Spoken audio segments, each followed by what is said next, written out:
Have you been wanting to grow your audience and your business without having to do paid advertising? Are you really frustrated with your organic growth? Well, I want you to try this secret collaborations. I have with me today Jordan Gill, who is the queen of collaborations. She's going to be breaking down how she leverages over 50 collaborations a year to hit her seven-figure revenue goal.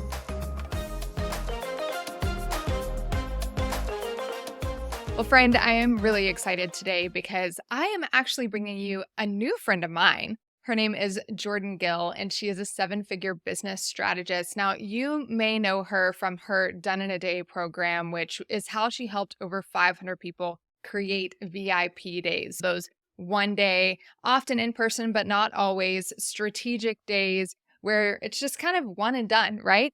And now she runs Ready, Set, Collab, which is a network for established entrepreneurs who want to grow their business with win-win collabs. So I'm excited because we're going to be diving into how she does 50 really strategic collaborations a year to make sure that she hits her seven-figure revenue goal.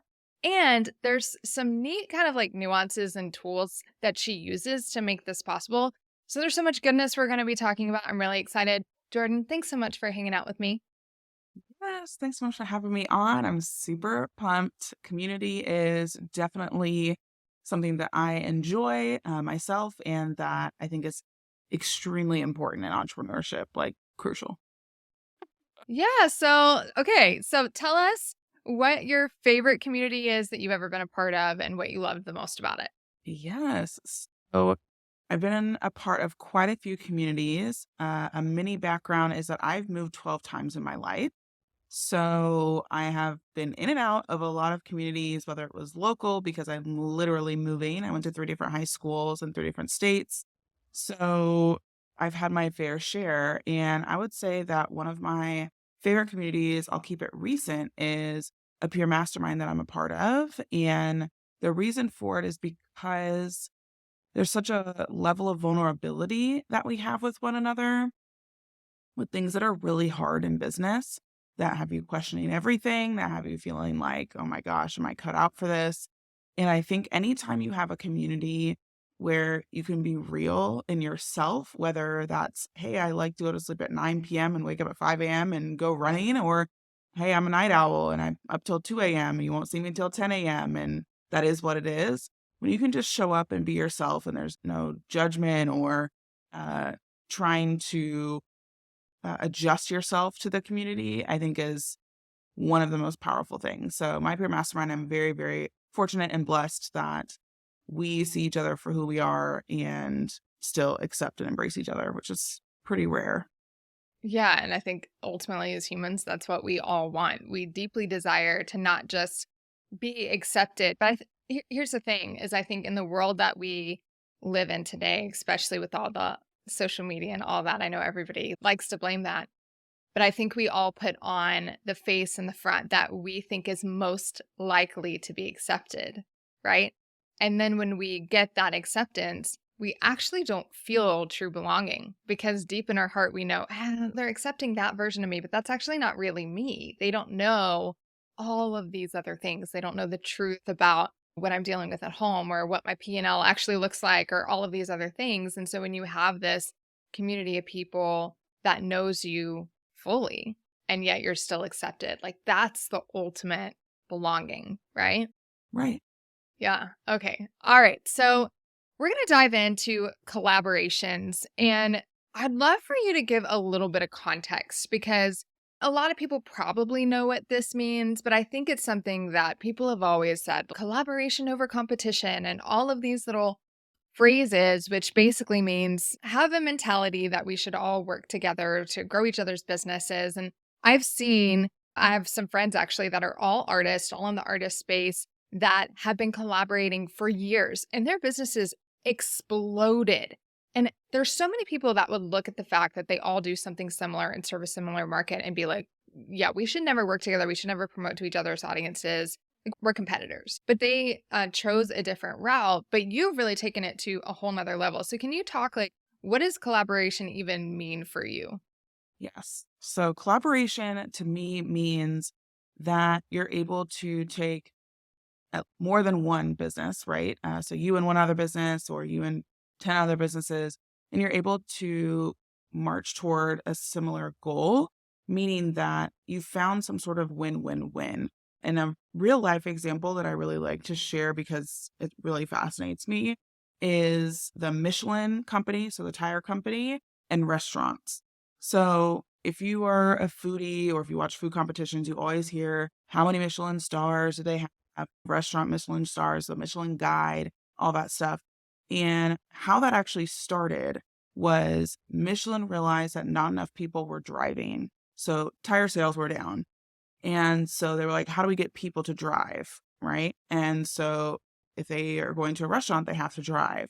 And so they created the very first Michelin guide. And that was showcasing the different restaurants that were opening and the different food and stuff like that. And it actually produced more people going to restaurants. And so again, that is a beneficial goal for restaurants because people are coming to eat their food and enjoy, and they have happy sales. And Michelin's happy because you're wearing down your tires faster and you have to buy more tires from Michelin, right? So I like to share that example because it starts your wheels turning on kind of, it doesn't have to be so straight shot because, and not that anything is wrong with the typical collaborations.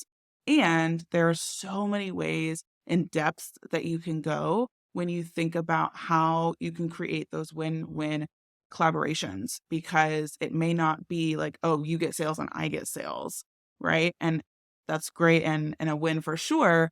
However, for me, I usually look at it as more from a leads or even audience type of opportunity, because I know that organically they're going to become customers or clients, right? And so I don't necessarily feel like I have to go for sales every time I collaborate, because I think you miss out on a lot of the magic that can happen in collaboration if you're always just chasing the immediate sale, right? So people think like JV webinars, joint venture webinars, where you see two people partnering up, they're sharing with their audience, and then they're selling something at the end. That's great. That's cool. That's awesome. Nothing is wrong with that. And there's so many other ways that I've experienced collaboration and that I have encouraged collaboration that has brought about really awesome exposure opportunities, or it's led to another speaking engagement from that speaking engagement, or whatever the case is. So to not pigeonhole yourself and like, oh, collaboration means that you're making sales and I'm making sales. There's so many other benefits that you can get from collaborations that I want to encourage people to really think about. I'm glad you broke that down because I do think a lot of people immediately think about affiliate marketing, right? We've talked about affiliate marketing on the podcast before, but people think, okay, I'm going to promote you, but there's some money, there's some financial incentive on the back end, and that is collaboration. And I'll be honest, like I do affiliate stuff to my list and big promotions and things like that because I'm really not that great at selling my own stuff, honestly. I always forget. I'm like, oh yeah, I got to promote. Shoot. Yes.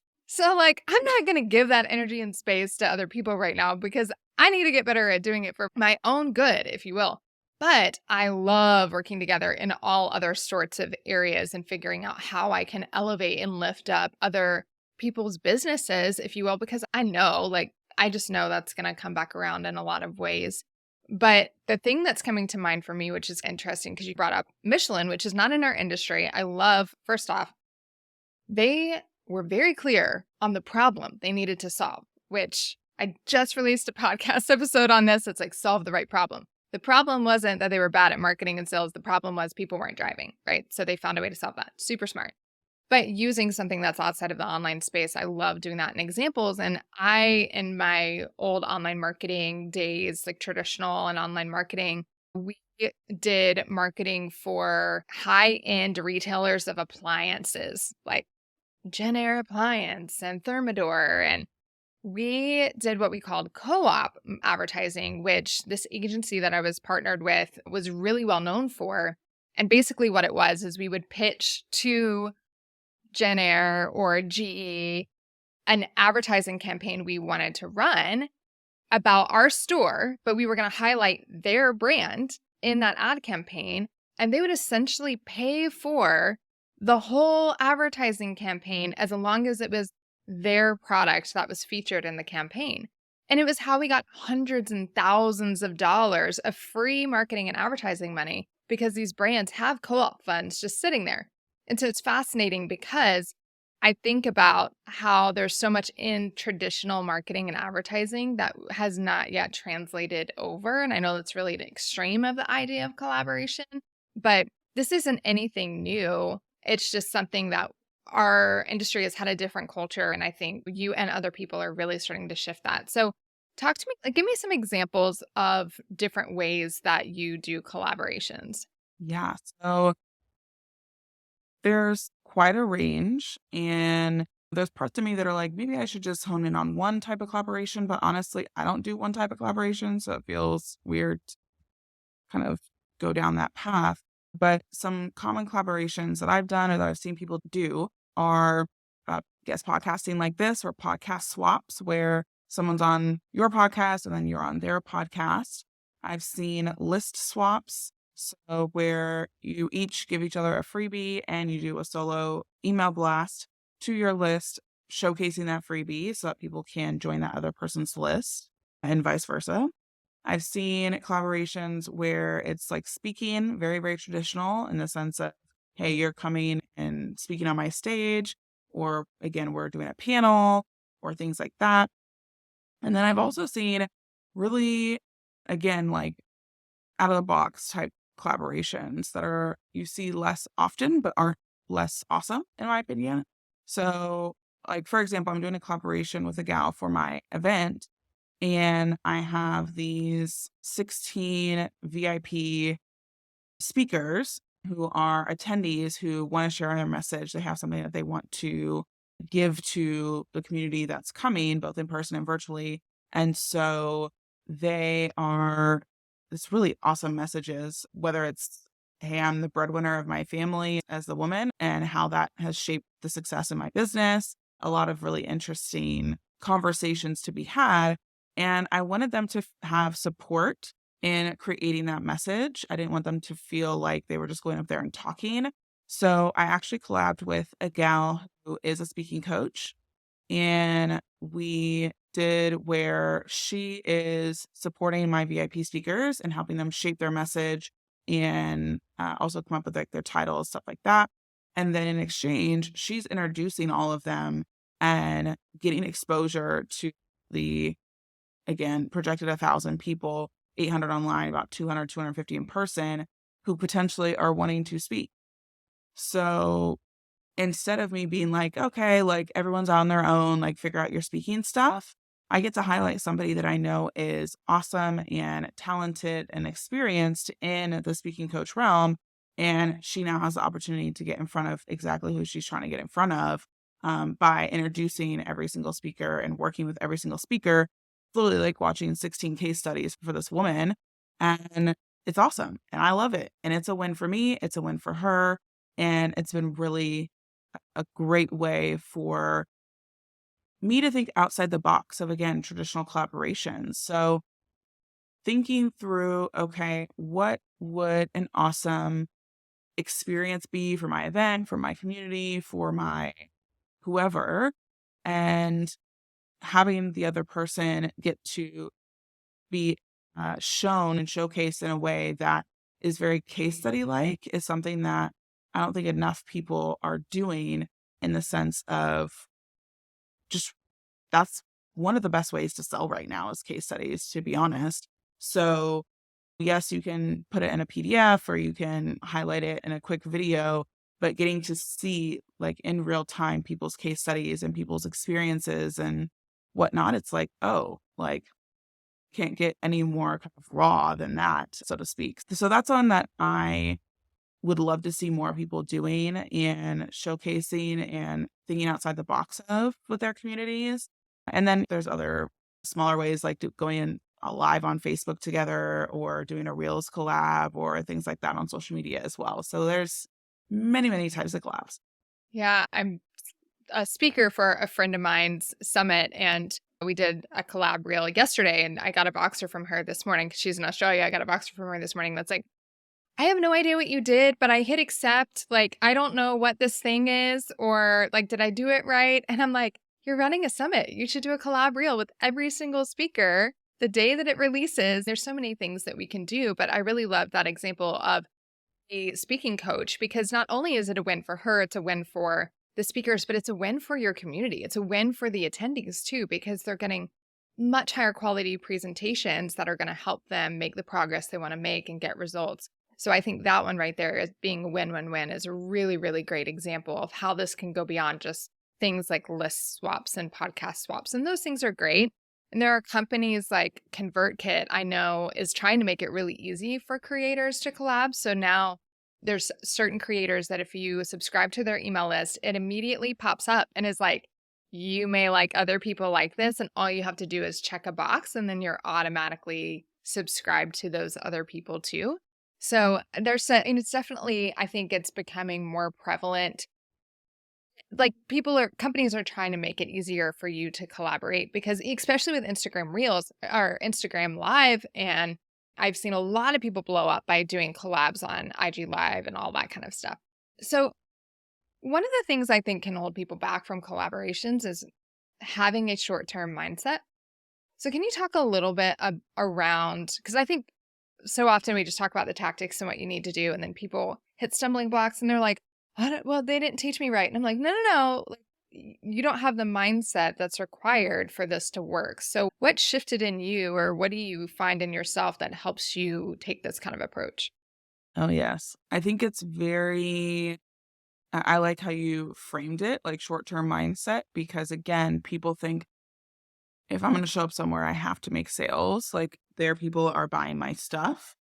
And it's very one-track minded. And again, that's not to say that your time isn't valuable and that shouldn't be. And one of the things that is brought about by this, and a lot of times you never know who's in the audience, you never know who's watching. And I think that there's a lot more ways to get paid for collaborations that could include, again, like you landing another speaking opportunity from being a guest expert in this person's community, or having a podcast interview go really well. And they're like, oh, my friend has a podcast and this was a really great interview. Now I want to send you to my friend who I know is looking for really great guests as well. So there's always connectivity. There's always more than just the sales. And we have to also know that when it comes to marketing and getting sales, a lot of times people are not going to buy the very first time that they meet you. That is lovely and wonderful, and we all will accept that, right? However, a lot of times people need to get to know you. They need to be nurtured. They need to connect. They need to learn more about you before taking that next step. And Alex Catoni of the Copy Posse, if you follow her, she did a really great talk at AdWorld earlier this year that talked about the increase of touch points that she's had to do in order to maintain the amount of sales that she is doing.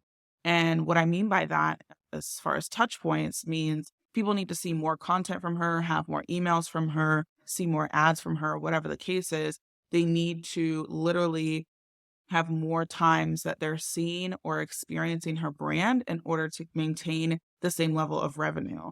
Yeah, which they used to say it was like 7. Now they say it's like 20 something. Like it's insane. Right. 30, 40, 50. Right. Transferring trust. Yeah, exactly. And that doesn't mean you're doing anything wrong, right? When the industry changes or economy changes or things like that, that is going to adjust the touch points, right? We saw in the pandemic, it took less touch points because a lot of new people were flooding into the industry and they were looking for things that our industry is known for. And so there was a quote unquote heyday, if you will, of people who it took less touch points. Now we're seeing, like I said, more touch points. That can be emails, that can be social media, that can be ads, that could be podcast episodes, that could be all sorts of things.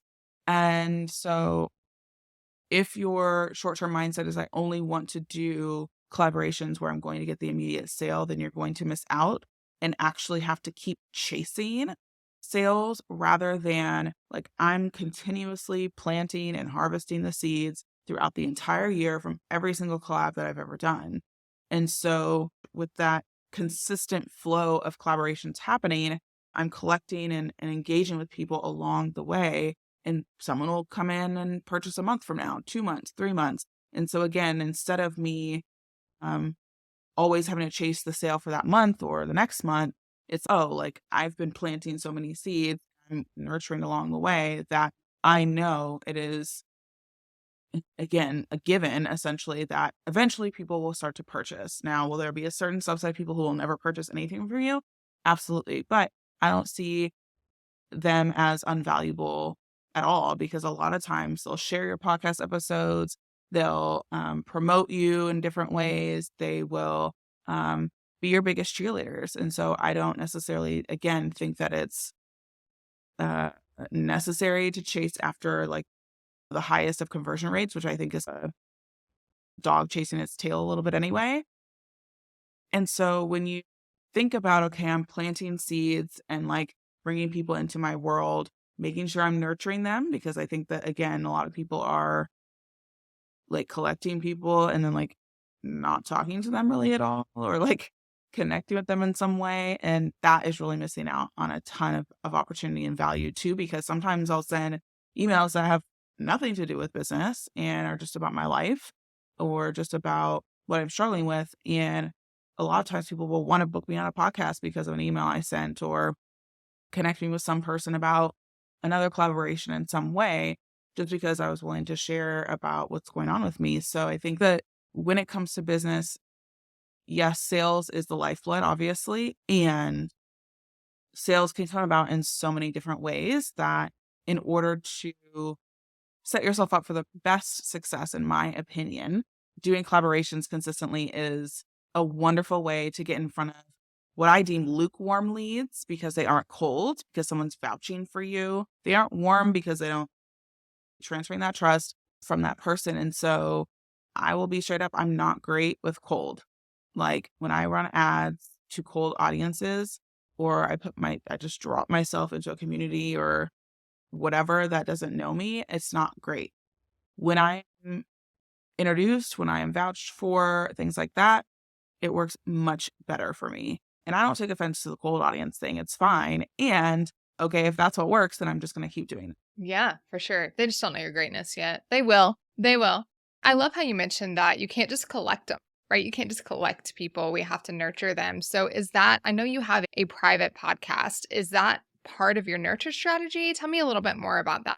Yeah. So what's been interesting about private podcasts, it's been a really great lead magnet for me in a lot of different areas. And because I know naturally my people listen to podcasts, I know that about them. So guides are cool, videos are cool, all that stuff. But really, if they can just pop in a podcast and hear my voice, then that's going to help them feel connected to me.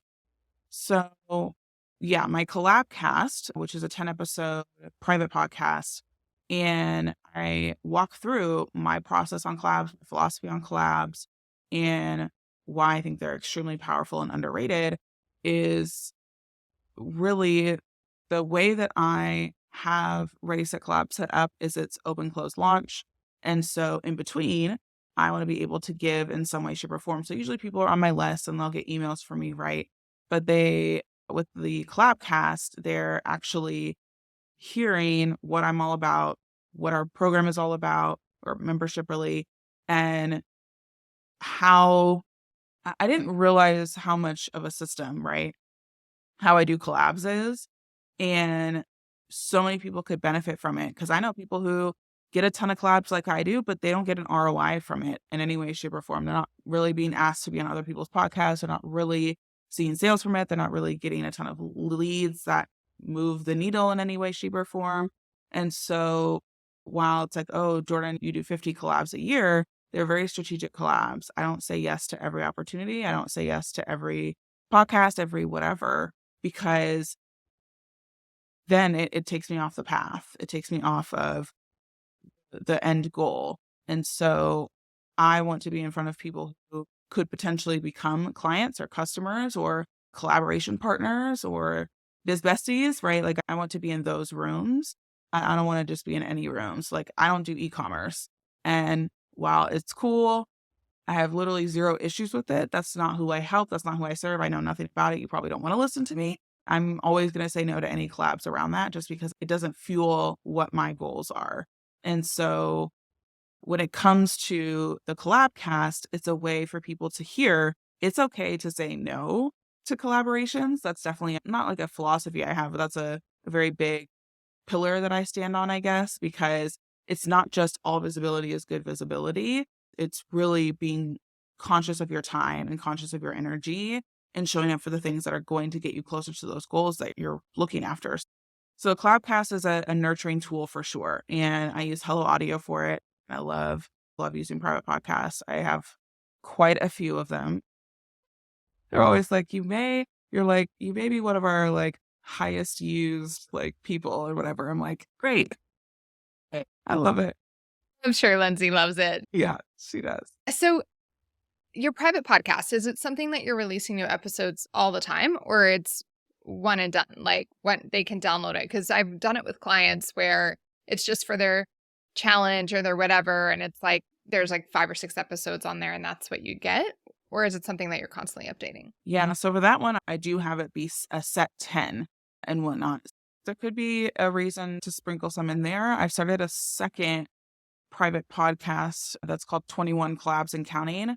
And that is just a journey of, okay, I'm 6 months into the year, I'm at 21 collabs, and my goal is 50, right? And so I share the mid-year point what has worked, what hasn't worked, what my marketing strategy overall is between collaborations, Instagram, and email mainly. I share my Airtable base that is like super nerdy if you like love data. Well, everybody knows my love language is Airtable and avocado. So we're good. And this is, yeah, why we're newly friends. So that one's fun because I actually have 3 main episodes, and then I had folks, it's a $9, like it's a paid private podcast. And so people can actually suggest questions and ask me questions about my marketing strategy, about collabs, about this, about that. And it's been cool. So I've been answering questions through their submissions, and those become the episodes. It's through video ask, so they audio their question. And so then that's the beginning of the episode as they get to hear the question from the person. And then I answer the question afterwards, which is really cool. Oh, I love that idea. And we use video ask and talk about it a lot on the podcast too. So I just think it's so creative, just the way you're thinking about it. And one of the things I think can happen so much in the online space is that we just try and replicate what everyone else is doing. But it sounds like you're always just trying to innovate and just figure out like here's the goal that I have. What are all the different ways that I can accomplish that goal? And then what feels easy and in alignment? 100%. And I think that people have to understand themselves better, which is, it sounds cool. It's like, okay, let me go do a personality quiz or something. But really, it can be scary to get to know yourself. And it's going to show you what you're great at. It's also going to show you what you're not so great at. And it can feel like, oh, everyone else is doing so great on Instagram, but like, it doesn't jive with me for whatever reason and whatnot. It's not where I'm comfortable. I'm more comfortable on LinkedIn or wherever. And there's nothing wrong with that. Like, there's opportunity everywhere. And so not just feeling like, okay, let me follow what everybody else is doing because that is the only way. There is no only way.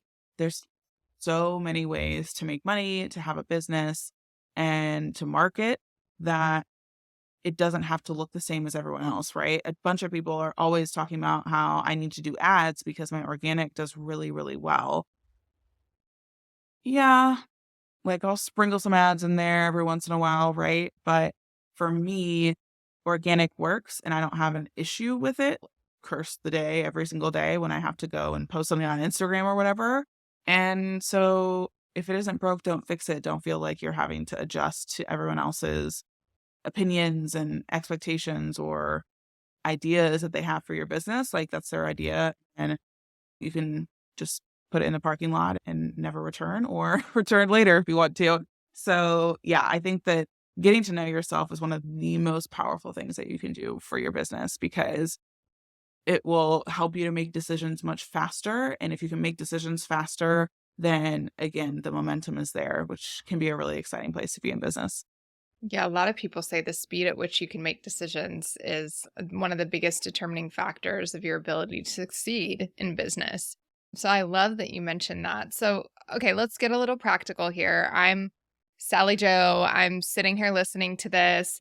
I've tried the hard stuff. I'm posting all the Instagrams. I'm maybe even trying to run ads. I've got a list of my like 50, 150, who knows people. Or maybe I'm somebody who does have actually a large following and a large list, but I'm tapping out in my existing community. What are my first steps for finding somebody to collaborate with? And I think, especially if I feel like, well, we all have that issue of it's like, what do I have to offer? Like, what can I even bring to the table?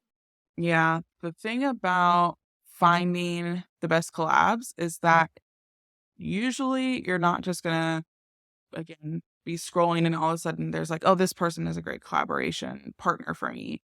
Because there's layers to that, right? It's not just about, okay, will there people buy my stuff, right? We do want there to be an audience fit. That is a very important part of the process is, again, you're never gonna see me talk in front of e-commerce people unless I all of a sudden become an e-commerce person.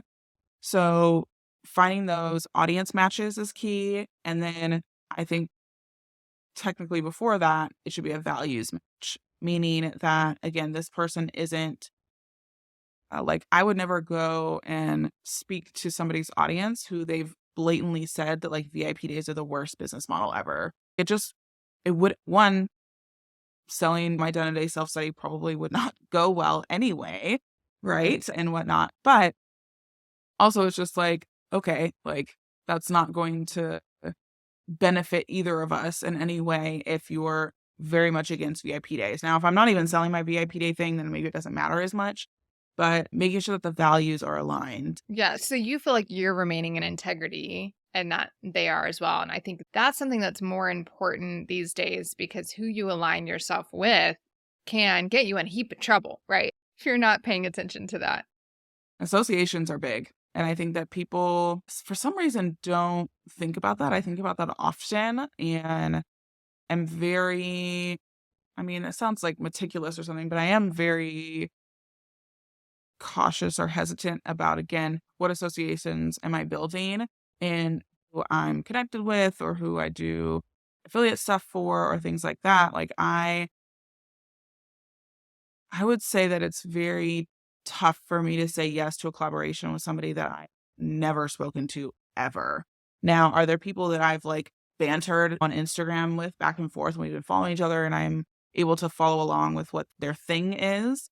Yes, definitely. Because again, I'm being nurtured technically through their Instagram, right? Through DMs, through watching their stories, etc. So I can get a gist of what they're about and then we can go deeper with what the collaboration is and whatnot. But I just think that it's really crucial for you to think about who you're associated with. And that's not to say that never collaborate because what if it blows up in your face? Because I don't want that to be the sentiment either. But it is important that you think about, okay, if there's someone who is not elevating those women of color, people of color, etc. Like again, it's not going to be a place for me to set foot because I am a woman of color, number one, and number two, that is, I have a very diverse community. And so those are going to be extremely crucial when you're deciding who and where you want to collaborate is those value matches. So value match, audience match, those are the biggest things you want to look for when you are looking to collaborate and also looking at your kind of inner circle first. Again, that does not mean that you should collaborate only with people that are in your inner circle, right? Because there's so much vastness and opportunity. However, if you've never done a collaboration before, getting some under your belt with people that you know very well is a good way to get that, again, momentum going versus, again, just going straight to cold where you have no connection. Yeah. And I think about my podcast, like my early interview episodes were all people that I knew really well, right? It's like I did that because I knew I wasn't ready to bring somebody new into my world and flub up in front of them. One of the things that you mentioned, just like bantering back and forth with people on Instagram, I honestly think that's a great way to find people to collaborate with. And maybe you're like, well, okay, I follow Amy Porterfield, so I want to collab with her. But am not at Amy's level. So, okay, who else is in Amy's comments, right? You get in Amy's comments, who else is in her comments, look and see who's following her and who's kind of in that sphere, in that world, and then start following and engaging. If you are on social media, you're trying to get engagement and attention. And if you say you're not, you're lying. That's what we're all there for at the end of the day, right? And so to be somebody who is providing that, to be somebody who doesn't scroll past the reel, that's one easy way to start building and initiating relationships with somebody that you could potentially collaborate with. Like, you hear this conversation a lot about the Dream 100, like put your Dream 100 list. You probably don't know yet the people that are going to be your future collaborators. I think when we do Dream 100 lists, it's a little, sure, do it. Manifest your destiny with all of these Dream 100 people if you want, if that's your jam. But oftentimes you're putting the biggest named people on the list because that is who you're aware of. But the reality is that you don't even know the people you're going to be collaborating with because you haven't even started getting into that world. And you're much more likely to have success and reciprocal success when you're working with people who kind of have a similar size business and a similar size audience. And then together you all are elevating and growing your audiences and your businesses. 100%. And I think that peer-to-peer collaborations are huge. And what I mean by peer-to-peer collaborations are somebody who, again, has either a similar size business to you or helps people in an adjacent type problem to yours. I've had the things where, like, I mentioned in Amy Porterfield's book. Has that brought me a single lead? I don't know, but it's fine. That wasn't something that was necessarily on my radar. What I care about is people who have audiences between like 1,000 to 10,000. That's my sweet spot. And again, that's from numerous testing and numerous doing of things is I don't need the hundreds of thousands of millions and bajillions, right? I just need those really intimate communities. And that's usually like email list size, but I will speak in front of rooms of 20 people on virtual because again, if it's the right 20 people, then I'm going to speak with them. And that's going to be very exciting for me. I love going deep with people. So I definitely encourage folks to not feel like, okay, if I just get that big fish, like that's going to skyrocket my whole life because I think that's what we're sold, right? It's like, okay, get on the Today Show or have Mel Robbins mention you on Instagram or whatever. Like it's fine and it's cool, but it also probably won't skyrocket your business like you think it will. Not, and I think that's kind of the Oprah effect, right? So there is Oprah, right? And when Oprah opens her mouth and says that she's wearing this jumper, the jumper's about to pop off, right? And so now everyone expects that from not even Oprah level people, but the Oprahs of every industry. And I found, and when I've spoken to friends and stuff, that like majority of the time, those big mentions or things like that aren't what fuel the business, aren't what get you the tons of leads. Yes, it builds your brand awareness, absolutely.